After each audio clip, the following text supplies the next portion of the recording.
나라랑 세계가 떠들썩한, 어쨌든 뭐랄까 혼란스러운 이 상황 가운데에서도 하나님에 대한 사랑과 예배를 갈망하는 마음으로 이곳에 나아오신 우리 한가람 성도님들 가운데에 주님의 큰 축복이 있기를 간절히 소망합니다. 상황이 너무 좋지 않죠. 오늘 유년부는 제가 원래 유년부 시작하기 전에 아이들과 교제하기 위해서 인사를 엄청 시킵니다. 왼쪽으로 안녕하세요, 오른쪽으로 안녕하세요, 뒤를 보고 앞을 보고 인사를 하는데, 오늘은 터치라든지 그런 것들을 전혀 할 수 없었기 때문에 그 왼쪽을 보고 윙크를 하고 오른쪽을 보고 윙크를 하고 뒤쪽을 보고 윙크를 하고 그랬었는데, 성도님들께서도 이곳에 나와서 또 충분한 성도의 교제는 하셨는지 모르겠습니다. 눈으로 인사하며 우리가 함께 예배할 수 있다는, 우리가 함께 주님을 찬양하고 주님을 높일 수 있다는 그 감사함을 가지고 함께 예배할 수 있었으면 좋겠습니다. 한가람 교회에서는 마스크와 손 세정제를 항상 구비하고 있으니까 충분히 신경 쓰셔서 우리 귀한 예배가 계속될 수 있도록 지켜가고, 우리가 함께 모여서 드리는 이 예배가 무너지지 않도록 함께 기도할 수 있었으면 좋겠습니다. 아멘. 여러분, 사람은 숫자 그리고 양에 대해서 굉장히 민감하게 반응을 합니다. 그리고 더 가지고 있는 것만으로도 안정감을 느끼고 만족감을 느끼곤 합니다. 지난번에 신은호 전도사님의 딸 소예와 그리고 선은혁 전도사님과 사무실에 있었던 일이 있었습니다. 서 전도사님이 소예가 너무 예쁘니까 과자 하나를 이렇게 줬어요. 과자 하나를 줬는데 서 전도사님이 아이들과 노는 거는 또 도사다 보니까 이거를 뭐 이렇게 줄까 저렇게 줄까 말까 이렇게 하면서 소희랑 너무 잘 놀아주셨어요. 소희랑 너무나 잘 놀아주시다가 소희에게 결국 과자를 하나 전달해 줬죠. 그리고는 서 전도사님이 자신이 먹으려고 했는지 뭐 했는지 모르겠지만 다른 곳에서 과자를 하나 더 집어들었어요. 그랬더니 소희가 손을 이렇게 뒤로 싹 빼더니 손을 내밀고 줘 이러는 거예요. 자기 한 손에 과자를 이미 가지고 있는데도 딱 빼더니 줘 그러는 거예요. 서전도사님이 너 이미 가지고 있잖아, 소예 이미 가지고 있잖아 그랬는데 소예는 그래도 손을 뒤로 빼고 줘 이러는 거죠. 그래서 그날 결국 소예는 양손 가득히 과자를 안고 집으로 돌아갔습니다. 이것뿐만이 아니라 예전에 연 목사님의 아들 우리 승원이도 이런 비슷한 일이 있었어요. 승원이가 사무실에 딱 들어오잖아요. 교육자 사무실에 딱 들어오면은 콧노래를 불러요. 냉장고에 뭐가 있는가 한번 볼까 이러면서 가요. 이렇게 냉장고에 뭐가 있는가 그래서 가서 냉장고를 딱 열어요. 그러면은 이제 냉장고 안에 승원이 냉장고도 아닌데 냉장고를 열어서 냉장고 안에 음료수가 있는 걸 발견하고 우와 이 음료수 되게 맛있겠다 이렇게 말을 하는 거죠. 그러면은 안 줄 수 없잖아요. 그래서 음료수 하나 주고 제가 먹고 있던 초콜릿도 하나 주고 승원이도 양손 가득하게 음식물을 가지고 집으로 돌아갔던 그런 기억이 있는데, 귀여운 어린 아이들에 대해서 이렇게 얘기를 했지만 사실 저도 사실 전혀 다를 게 없을 것 같습니다. 전도사들의 욕심이라고 한다면은 책을 생각보다 많이 읽지는 않아요. 그런데 책을 그렇게 많이 삽니다. 다들 책을 한 달 안에 그 책을 읽지도 못할 것 같은데 책을 5권 6권씩 사는 거예요. 그리고는 그걸로 만족을 해요. 책을 내가 여러 가지를 가지고 있다, 책을 내가 이만큼을 가지고 있다, 자료를 이만큼 가지고 있다는 것 자체만으로도 굉장히 행복해하고 만족해합니다. 인간은 뭔가 부족하다라고 생각을 하면은 양적인 면에서 더 채워놓고 그것을 손에 쥐고 있으려고 합니다.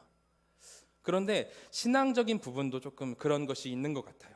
저도 요즘 제가 기도하는 내용들을 곰곰이 생각해 보면은 거의 다 하나님께 달라는 기도더라고요. 하나님 주시옵소서, 하나님 해 주시옵소서, 하여 주시옵소서, 이루어 주시옵소서, 이런 주시옵소서라는 그런 기도가 굉장히 많은 부분들을 차지하고 있는데, 제가 하나님이라면은 저를 보고 얘는 뭘 이렇게 맨날 자꾸 달라고 그러나, 이미 줬는데 가지고 있는 것도 잘 쓰지 못하면서 뭘 달라고 그러나 그러실 것 같아요. 오늘 성경에 보면 예수님의 제자들의 생각도 우리랑 크게 다른 것은 없었던 것 같습니다. 누가복음 17장 5절에 보면은 제자들이 예수님께 이렇게 말을 합니다. 제가 읽겠습니다. 사도들이 주께 여짜오되 우리에게 믿음을 더하소서 하니. 사도들이 예수님께 말하는 거예요. 우리에게 믿음을 더해 주시옵소서, 믿음을 더 채워 주시옵소서, 믿음을 더 공급해 주시옵소서. 성경을 이야기식으로 일상적인 언어로 해석하는 유진 피터슨이라는 교수님이 계십니다. 그 교수님이 이 그 누가복음 17장 5절을 자신의 방식으로 일상적인 언어로 해석을 했는데 그거를 제가 읽어드릴게요. 사도들이 주님께 나와서 말했다. 우리에게 더 큰 믿음을 주시옵소서. 제자들은 예수님께 우리가 예수님의 명령하신 일을 하기에 믿음의 게이지가 너무나 부족해서 믿음의 게이지가 차지 못해서 혹은 믿음의 용량이 턱없이 부족하니까 예수여 우리의 믿음을 더해 주셔서 믿음의 용량을 만땅으로 아주 가득 채워주셔서 그렇게 해서 예수님이 말씀하신 그 명령을 행할 수 있도록 우리를 도와주시옵소서, 더 믿음을 채워주시옵소서라고 말하고 있는 겁니다. 대체 예수님께서는 이 앞에서 제자들에게 무슨 말씀을 하셨길래 이 제자들이 이렇게 자신의 믿음이 부족하니 채워주셔서 내가 그것들을 감당할 수 있게 해주시옵소서라고 말을 하고 있는 걸까요? 1절에서 4절을 통해서 예수님은 이런 이야기를 하셨습니다. 제자들아, 스스로 조심하려무나 만일 너의 공동체 일원이 너에게 큰 죄를 짓고 또 짓고 또 짓고 하루 안에 7번을 계속해서 너에게 죄를 짓는다고 할지라도 그가 너에게 와서 용서해 달라고 회개를 한다면은 너는 그것을 용서해 줄 수 있어야 한다. 비슷한 내용으로 다른 복음서를 보면은 이렇게 나와 있어요. 마태복음서에는 이렇게 말씀하시죠. 너희가 7번뿐만이 아니라 7번을 70번까지라도 490번이라도 용서할 수 있어야 한다는 것입니다. 우리가 한번 생각해 볼까요? 하루에 7번이라도 나에게 죄를 지어서 그것들을 나에게 회개한다고 미안하다고 했을 때 그것을 용서하고 490번을 나에게 죄를 지어도 용서하는 게 여러분들께서 쉬우시겠어요? 가능하시겠습니까? 제자들에게도 끝까지 용서하라고 하시는 그 예수님의 가르침이 사실 너무나 어려웠을 거예요. 밥 먹다가 누가 제 반찬만 빼앗아 먹어도 제가 그렇게 화가 나는데 누군가 나에게 죄를 짓고 그 죄를 하루 안에 7번 아니면 490번을 반복해서 짓는데 그것을 용서할 수 있는 사람이 어디 있겠습니까? 그렇기 때문에 오늘 제자들은 예수님께 이렇게 얘기를 하는 겁니다. 예수님, 도저히 그 말씀을 내가 따를 수가 없습니다. 우리의 믿음이 너무나도 작아서 우리의 레벨이 누군가를 그렇게 용서할 만큼 높지 않기 때문에, 믿음의 레벨이 그만큼 높지 않기 때문에 하나님, 예수님, 우리는 그것이 가능할 것 같지가 않아요. 그러니 우리한테 더 큰 믿음을 주시옵소서라고 얘기를 하는 거죠. 하지만 예수님은 6절을 통해서 이 이야기에 이렇게 대답하십니다. 6절을 제가 읽어드리겠습니다. 주께서 이르시되 너희에게 겨자씨 한 알만한 믿음이 있었더라면 이 뽕나무로 덜어 뽑혀서 바다에 심기어라 하였을 것이요 그것이 너희에게 순종하였으리라. 아멘. 예수님께서는 제자들이 가지고 있는 믿음에 대한 개념, 양과 숫자에 대한 이 개념을 책망하지 않으시고 이렇게 말씀하십니다. 얘들아, 너희가 가지고 있는 믿음의 크기, 너희 믿음의 크기가 작던 크던 숫자가 많던 적던 레벨이 높던 낮던 그것이 중요한 것이 아니란다. 너희가 겨자씨 한 알, 그 조그만한 겨자씨 한 알만큼의 믿음이 있다면 너희가 능히 저 뽕나무를 옮기고, 다른 복음서에서는 이렇게 말하는지요, 산을 옮겨서 바다에 던질 수 있을 것이다라고 이야기하시는 겁니다. 예수님께서는 믿음은 사람들이 말하듯 양과 숫자의 개념으로 많고 적고를 이야기하는 것이 아니라 믿음은 가지고 있느냐 없느냐에 대한 문제라고 이야기하시는 겁니다. 아까 말했던 유진 피터슨이 자신이 해석한 메시지 성경에서 이 본문을 이렇게 해석합니다. 그러자 주님께서 말씀하셨다. 너희에게 필요한 것은 더 큰 믿음이 아니다. 더 큰 믿음도 없고 더 작은 믿음도 없다. 너희에게 나달 하나만 한 믿음, 깨알 만한 믿음만 있어도 너희가 이 뽕나무더러 가서 호수에 뛰어들어라고 말할 수 있다. 너희가 그렇게 말하면 그렇게 될 것이다. 아멘. 제자들에게 필요했던 것은 더 큰 믿음이 아니었던 거예요. 그들은 자신들이 작은 믿음을 가지고 있었기 때문에, 수치적으로 굉장히 낮은 믿음을 가지고 있었기 때문에 더 큰 믿음을 부어서 예수님의 명령을 따를 수 있게까지 채워지기를 소망했습니다. 하지만 예수님께서 바라시는 것은 큰 믿음을 가지는 것이 아니었어요. 믿음은 크고 작고의 문제가 아니라 내가 믿음을 가지고 있느냐 없느냐 그 문제이고, 이미 너희들에게는 그 믿음이 있으며 그 믿음이 너희 안에서 작동을 하고 있는가 아닌가의 시선으로 바라봐야 한다는 것입니다. 여러분, 베드로가 예수님을 따라서 물 위를 걸을 때에 그의 믿음을 볼 수 있었던 것은 그가 바다 위를 한 발자국 걷고 두 발자국 걷고 막 한 바퀴를 삥 돌고 막 여러 번 뛰어서 막 바다 위에서 탭댄스를 추고 막 그런 게 중요한 게 아니잖아요. 그가 보여줬던 예수님을 향한 그의 믿음이 얼마나 순수하고 진정성이 있는지를 보여주는 것은 그가 물 위에 그 한 발을 내딛었다는 그 믿음 안에 있는 것이 아니겠습니까? 여러분, 번지 점프 해보셨나요? 한 번은 제가 속해 있던 선교단체에서 번지 점프를 하려고 청평을 간 적이 있었습니다. 가서 줄의 탄성을 조절하기 위해서 제 몸무게를 재고 모든 자매들 앞에서 제 비루한 몸무게를 만천하에 공개를 하고 줄을 메고 점프대 앞에 섰습니다. 제가 TV를 통해서 수없이 많은 연예인들이 점프하는 것을, 번지 점프를 통해서 점프하는 것을 봤습니다. 그리고 제 앞에서 번지 점프를 직접 하는 것도 봤어요. 그리고 이 줄이 얼마나 튼튼한지, 이 줄이 얼마나 믿을 만한지에 대해서도 이 사람들한테 설명을 아주 자세하게 잘 들었어요. 그런데 그럼에도 불구하고 뛰려고 점프대 앞에 서는데 정말로 온갖 생각이 드는 거예요. 줄이 좀 해진 것 같은데, 밑에 물이 좀 썩은 것 같은데 빠지면은 죽는 거 아닐까? 병 걸리는 거 아닐까? 아니면은 야, 이 사람들 자매들한테는 이렇게 친절하면서 나한테는 이렇게 무뚝뚝하게 하네, 야속하다. 뭐 이런 생각들이 엄청나게 들었습니다.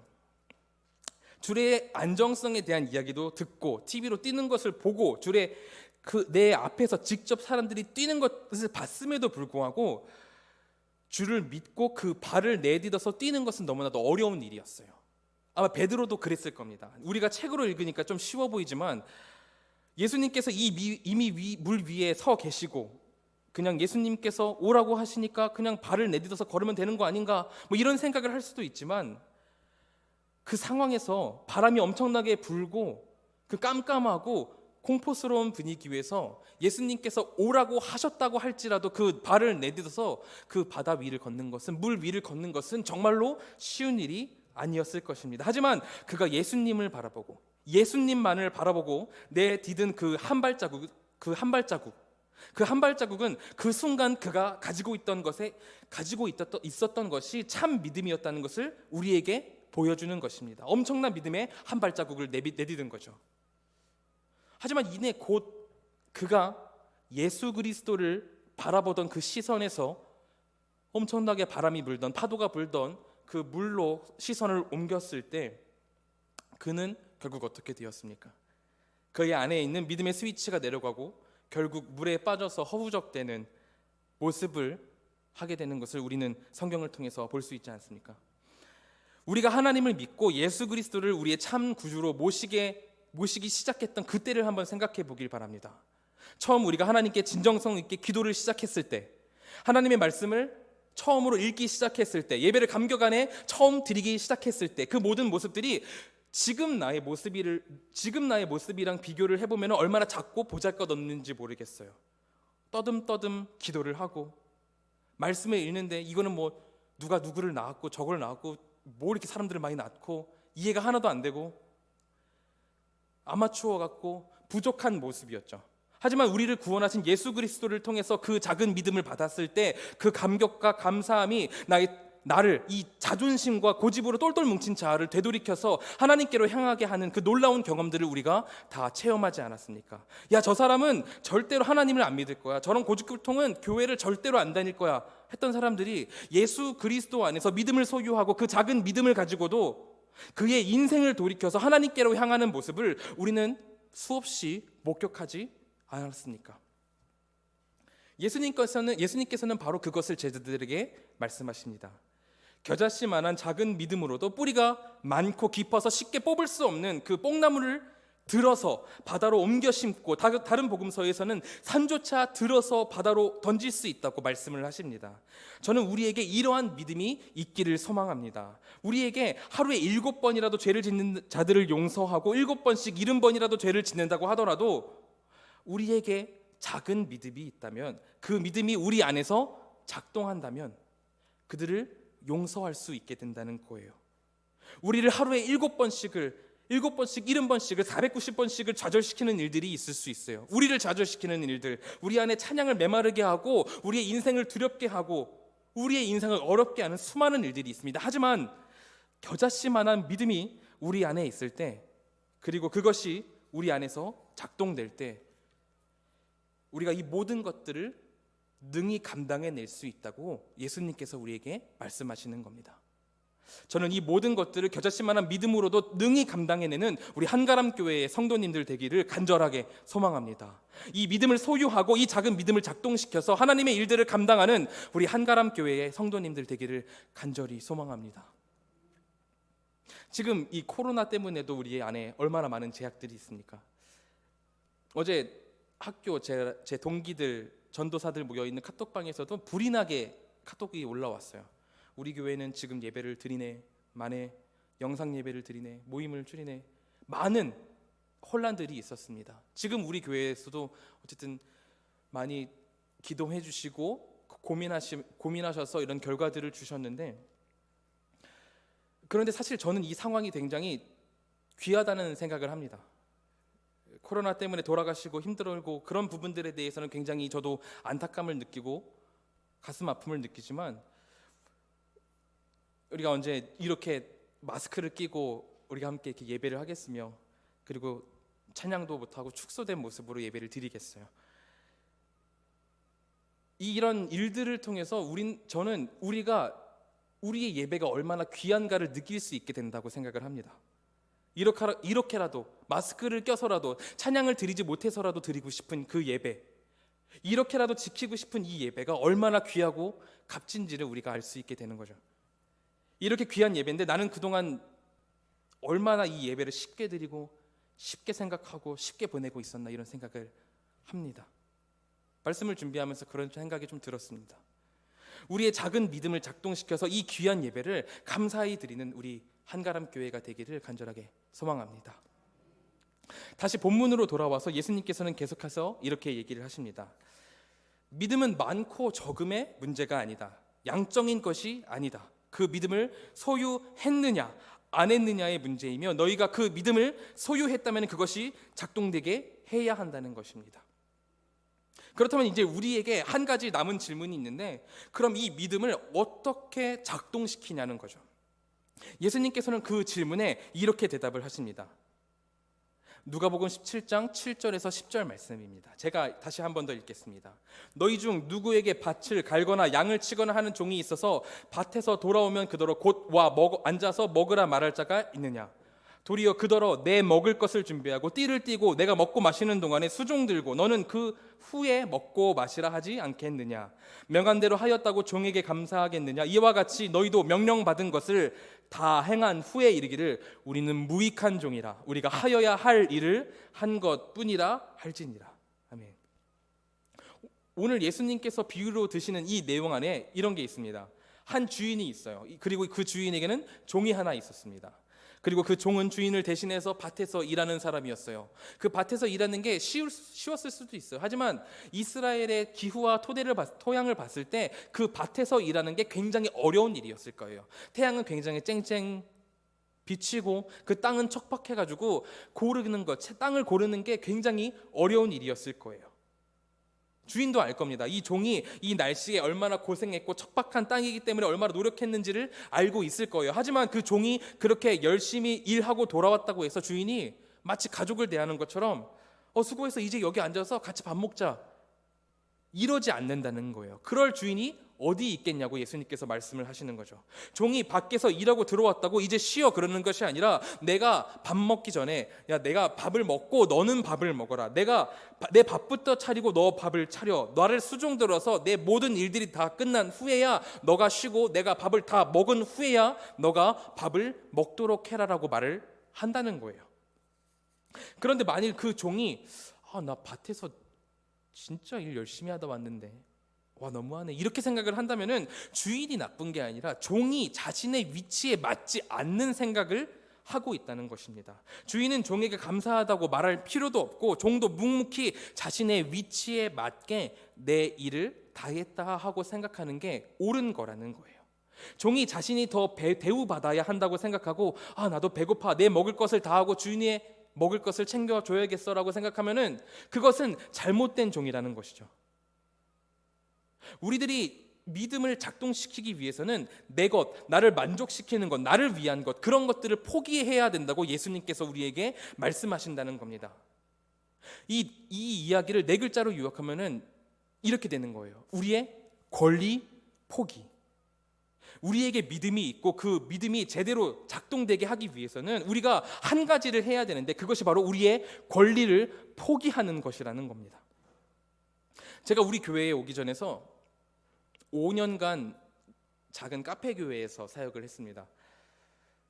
요즘 대부분의 교회들이 교회 밑에 작은 카페들을 열고 공간을 만들어 가지고 영업을 하지만, 제가 있던 카페는 그런 카페는 아니었어요. 제가 있던 교회는 그런 교회는 아니었고, 베이스를 카페로 하고 월요일부터 토요일까지 계속 영업을 하다가 주일 오전 9시부터 2시까지 시간을 비워서 그곳에서 예배를 드리는, 그리고 그 이후에 또 다시 장사를 하는, 영업을 하는 그런 카페 교회에 있었습니다. 그렇게 9시부터 2시까지는 뭐 책상들을 다 치우고 의자를 다시 치우고 강대상을 놓고 일렬로 배치를 해가지고 그곳에서 예배를 드리는 거죠. 교회가 카페를 운영하는 것이 아니라 교회가 카페의 공간을 빌려서 예배하는 형식이었던 거죠. 그래서 저는 주일에는 그곳에서 전도사 사역을 하고 나머지 시간에는 그 카페에서 바리스타로 일을 했었습니다. 아르바이트생으로 일을 했었던 거죠. 근데 제가 5년간 그 교회에서 일을 하면서 느꼈던 것은 카페 운영이 굉장히 쉽지 않다는 겁니다. 그 수많은 카페 커피 그리고 음료 레시피도 다 외우고 있어야지 4분, 8분 오셨을 때 빠르게 만들어가지고 커피를 내놓을 수 있고요. 커피 만드는 머신을 그 사람들이 마시는 거니까 깨끗하게 관리를 해야 되는데 부품이 굉장히 많아요. 그걸 다 뜯어다가 커피를 깨끗하게 씻고 다시 정리를 하고, 이 모든 일들이 너무나도 많아요. 쓸고 닦고 열고 음악을 틀고 뭐 이걸 하고 저걸 하고 굉장히 수많은 일들이 있습니다. 그리고 때때마다 이런저런 손님들이 많이 있어요. 뭐 한 번은 어떤 손님이 갑자기 앉다가 저한테 화를 내시더라고요. 카페에서 트는 음악이 마음에 안 든다고. 그러셨군요 하고 바꿔드리고, 그리고 분명히 저에게는 아이스 아메리카노를 달라고 그랬는데 왜 따뜻한 아메리카노 나오지 않았냐며 저를 질책하시는 분도 있었고, 알바하면서 이것저것 할 것들이 굉장히 많았습니다. 그런데 이제 그 교회의 대표 목사님이자 이 카페의 사장님이신 이 그분이 나타나면은 골치가 아파져요. 왜냐면은 막 바빠 죽겠는데 본인께서 커피 드신다고 본인 커피를 막 내리세요. 그냥 커피를 드시는 것도 아니고 핸드드립을 내리시거든요. 핸드드립을 내리시고 두고 가세요. 그러면은 제가 그걸 또 치워야 되고, 그리고 이렇게 열심히 하고 있다가 장전도사 창문이 더럽지 않나? 그러면은 가서 창문을 닦고, 창문을 닦다가 다시 손님 오시면 다시 와가지고 커피를 뽑다가 다시 또 시간이 나면 또 창문을 닦고. 사장님만 오시면은 일이 계속 늘어나는 거예요. 일을 계속 만들어내시는 거예요. 막 속으로 짜증도 좀 나고, 나도 좀 쉬고 싶은데 왜 일을 계속하게 만드시지? 막 이런 생각들을 좀 한 적이 있었습니다. 그런데 한순간 또 이런 생각이 드는 거예요. 내가 사장님과 표준 근로 계약서를 쓸 때 내가 알바생이 어떤 일들을 해야 된다. 커피를 뽑고 커피 머신 청소를 하고, 그리고 거기다 플러스 창문도 닦아야 되고, 뭐 이런 자세한 내용들을 쓰는 것이 아니라 근로 계약서에는 제 시급과 제가 언제 일할 것인지에 대해만 적혀 있단 말이에요. 그렇다면 내가 이 계약서에 도장을 찍고 이 임금을 받기로 결정을 했다면은 그 임금으로 만족하고 그 임금만을 바라야지, 내가 그 이상의 나의 권리를 요구한다면은 그것은 서로의 계약보다 더 많은 것을 요구하는 그런 잘못된 거라는 거죠. 사장님이 나한테 죽으라는 명령을 한 것도 아니고, 나를 고용한 그 시간 동안 내가 무슨 일을 할지를 지정해 주는 것만으로도 내가 짜증을 내고 내가 힘들어 한다면은 내가 너무나도 과한 권리를 사장님께 요구한다는 그런 생각을 하게 됐습니다. 문제는 우리가 이러한 것들을 교회에서 이런 생각들을 한다는 거예요. 내가 교회에서 이만큼 했으니 저것을 가질 만한 충분한 권리가 있다고 생각합니다. 내가 이만큼 이 일에 내 시간과 투자를 했으니까 내 생각을 집어넣을 권리가 있다고 생각을 해요. 과연 그런가요? 아니죠. 우리에게 권리를 가지려고 하는 그 악한 모습이 있기 때문에 저 사람이 나에게 저지른 그 죄를 용서할 수가 없고 내 권리를 움켜쥐려다가 두려워하고 움켜쥐려다 좌절하고 움켜쥐려다가 마침내 그 권리가 우리의 찬양을 메마르게 하는데도, 하나님에 대한 그 사랑을 메마르게 하는데도 권리의 눈이 멀어서 하나님께서 멀어지고, 이런 일들이 우리 안에서 계속해서 반복된다는 겁니다. 예수님께서는 우리에게 말씀하십니다. 우리가 나의 권리를 포기할 때서야 나의 작은 믿음을 작동시킬 수 있고, 그 작은 믿음이 작동될 때 뽕나무같이 땅에 단단하게 얽히고 설킨 용서라는 그 문제, 용서라는 어려운 일을 해결해낼 수 있고, 산처럼 어마어마한 그 죄악을 바다로 던질 수 있다고 이야기하시는 겁니다. 저는 이 질문을 저한테 한번 적용을 해봤습니다. 제가 우리 한가람 교회에서 나름 성도님들 그리고 우리 하나님을 위해서 열심히 노력을 했고, 우리 유년부를 위해서 나름 열심히 뛰었습니다. 이제 3년째가 돼가고 있는데, 과연 나는 이렇게 한가람 교회를 위해서 뭔가 한 것을 가지고 내 권리를 요구하고 있지는 않은가, 그런 자아반성적인 생각을 좀 해봤습니다. 여러분, 보통 제가 설교문을 작성하면은 한 2-3일 정도 걸려요. 제가 너무 실력이 없어서 너무나도 시간이 많이 걸리긴 합니다. 어쨌든 그 2-3일 동안 이 설교를 작성하는데, 설교문을 작성을 하면서 이 생각을 했단 말이에요. 과연 나는 내 권리를 요구하고 있지는 않은가? 이 질문을 던졌을 때 그때 굉장히 교만하게도 저는 나는 좀 겸손한 것 같은데, 이런 생각을 좀 했습니다. 왜냐하면은 제 성격상 자신감이 결여된 부분들이 조금 있어요. 뭘 할 때 자신감이 결여된 부분들이 있기 때문에 제가 한 것에 대한 부족함을 많이 느끼기도 하고, 우리 한가람 교회에 와서 한 많은 일들이 사실 담임 목사님께서 끌어주셨고, 부목사님들께서 챙겨주셨고, 우리 서장육이 함께 했고, 우리 서 전도사님이 아이디어를 내고, 육 목사님이 같이 순종해 주시고 열심히 띄워주셨기 때문에, 그래서 잘 됐다고 생각하고 있었기 때문에, 사실 저는 나는 내 권리를 잘 포기하고 있는가 보다, 나는 겸손한 사람인가 보다, 이런 생각을 했습니다. 그런데 2-3일이 지나고 설교를 마무리하는 부분에 오면서 여러 생각들이 머리를 치기 시작하는 거예요. 겸손하지 못했던 일들, 내 능력도 파악 못하면서 내 권리를 찾으려 했던 욕심들, 하나님께서는 설교를 준비하시면서 제가 얼마나 교만했었는지를 생각나게 하시더라고요. 이 앞에서 설교하는 게 사실 굉장히 부끄러울 정도로 이 못난 모습이 굉장히 많았습니다. 우리 성도님들께서는 어떠신지 모르겠어요. 이 작은 전도사가 이곳에서 우리가 교만한 모습을 벗어야 한다고 말할 때, 우리가 우리의 권리를 포기할 때, 하나님이 주신 이 믿음이 작동한다고 이야기할 때 어떤 생각을 하시는지, 어떤 생각을 하시나요? 우리 성도님들 마음에도 내가 이런 권리들을 요구하고 있었지, 내가 주님 앞에서 회개해야겠다, 사람들에게는 부끄러워서 이야기할 수 없지만 하나님이 알고 있는, 내가 알고 있는 그 권리들을 이제는 포기하고 회개하고 우리 주님 앞으로 더 나아가야겠다고 하는 그런 생각이 우리 안에 함께하기를 소망합니다.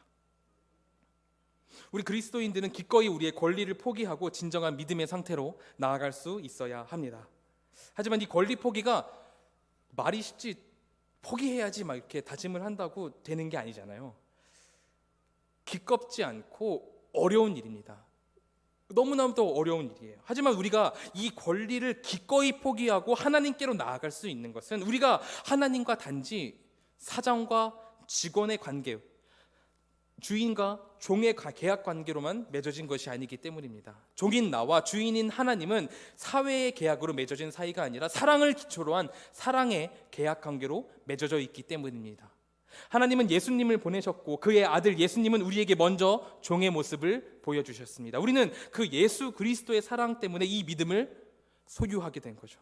그렇기에 우리는 예수님을 위해서, 예수님이 주신 이 믿음을 작동시키기 위해서 기꺼이 우리의 권리를 내던지고 포기하고 하나님께로 나아갈 수 있는 그런 소망을, 하나님께로 나아갈 용기를 얻을 수 있는 것이 아니겠습니까? 지난주에 이런 질문을 받았습니다. 제가 사역하는 게 기쁘지 않냐는 거예요. 전도사님은 사역하시는 게 기쁘세요? 이렇게 물어보시더라고요. 그래가지고 사실 그때 엄청나게 당황했어요.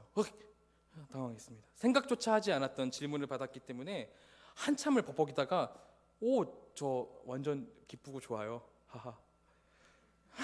하나님이 주신 일이고 내가 선택한 일이니까 기쁨으로 감당하고 있습니다. 하하.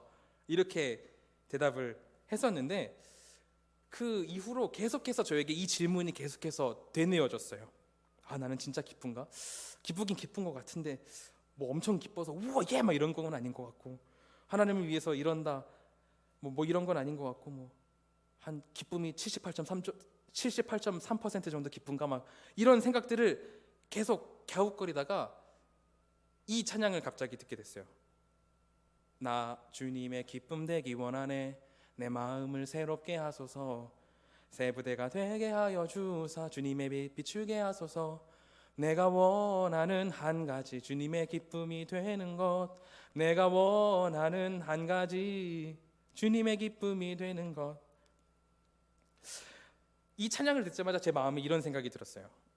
저는 주님의 사역을 감당함에 기쁩니다. 맞아요, 기쁩니다. 제가 하고 싶었던 일들을 하는 것이고 한가람 성도님들이 잘한다고 제가 한 거에 비해서 저는 너무나 못했는데 잘했다 칭찬을 해주시고, 우리 유년부 친구들이 하나님을 하나씩 한 발자국씩 하나님을 알아가고 저를 사랑해 주셔서 참 기쁩니다. 그런데 중요한 것은, 내가 사역을 해서 기뻐할 권리를 얻는 것보다 중요한 것은 내 기쁨이 아니라 내가 사역을 함으로 하나님이, 우리 구주 예수 그리스도께서 과연 기쁘시냐는 겁니다. 내가 사역을 해서 기쁜 것은 어떤 단서가 붙어요. 내가 뭘 해서, 내가 이것을 해서 기쁜 게 되는 거죠. 내 기쁨의 권리가 붙기 시작하는 거예요. 하지만 내가 기쁠 권리를 얻는 것보다 내가 사랑하는 내 주 예수 그리스도께서 나의 사역을 통해서 기쁨 받으시는 것이 가장 중요하지 않은가라는 생각이 들었습니다. 우리 예수 그리스도께서는 친히 먼저 당신의 모든 권리를 포기하시고 우리를 섬기셨습니다. 그 사랑으로 맺어진 계약을 통해서 우리는 구원을 얻었고 믿음을 가지게 되었죠. 우리 한가람 교회의 모든 성도님들이 구주 예수님께서 사랑으로 우리를 위해 먼저 권리를 포기하셨던 것처럼 우리의 모든 권리를 포기하고 무익한 종으로서의 삶을 살아가시기를 간절히 소망합니다. 하나님을 먼저 생각하고, 나보다도 하나님이 먼저 더, 내가 기쁜 것보다도 하나님이 나의 일을 통해서 하나님이 먼저 더 기뻐하시고, 나의 일을 통해서 하나님께서 마음이 밝아지시고 마음이 시원해지시고 마음이 더 좋아지시는 것을 더 먼저 생각하는 우리 한가람 교회의 성도님들 되길 소망합니다. 나는 무익한 종이어서 내가 할 일을 했을 뿐입니다라고 우리 주님께 고백할 수 있는 우리 한가람 교회의 성도님들 되시기를 간절히 소망합니다. 우리가 이렇게 고백할 때 우리 한가람 교회가 서로 용서하고 서로 괴로움을 덜며 서로 사랑하는 그런 공동체가 될 줄로 믿습니다.